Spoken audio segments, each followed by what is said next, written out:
Hello! Now in the video today I'm going to show you how I plan to save a few pounds, because I'm going to be selecting some seed potatoes from this year's harvest to use next year. I'll show you how I cure them, how I select the best ones and how I store them. So let's get into it. I'm Gang Gang.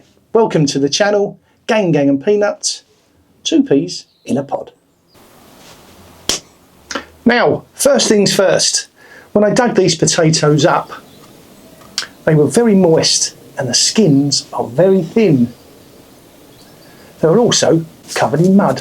So I won't wash this off because moisture is the enemy at the moment. I'll just lightly brush off any of the mud and the muck and the compost that's on them. The next step is that I will lay them out somewhere dark and dry, possibly a garage, a shed, or even under the stairs works. And the key now is to leave them for 2 weeks, because by then the skins have toughened up. Any small marks on them have healed themselves over. Now once my potatoes have cured, which ones should I keep to use as seed potatoes for next year?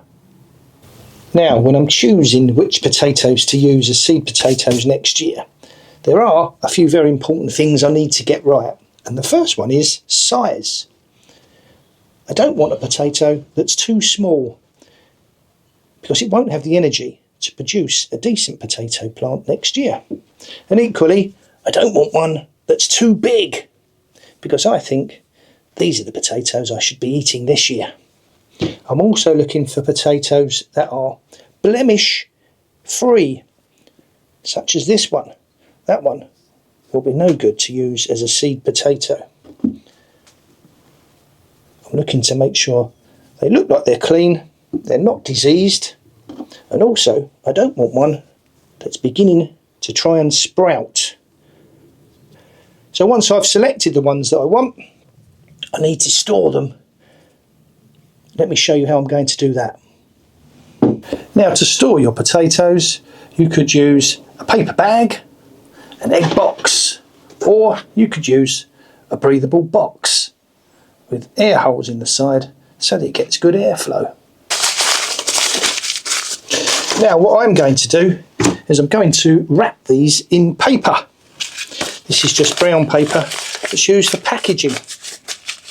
You could just as well use newspaper. I think by wrapping them up like this, it will keep the moisture away. And by putting them into this tray, which has lots of holes around the side and in the bottom, that will give it some airflow. And by doing this, it should prevent them from going mouldy or rotting during the next 3 to 4 months before I plant them out again. Now there is one thing that you must never use to store your potatoes. You must never use plastic bags to store your potatoes.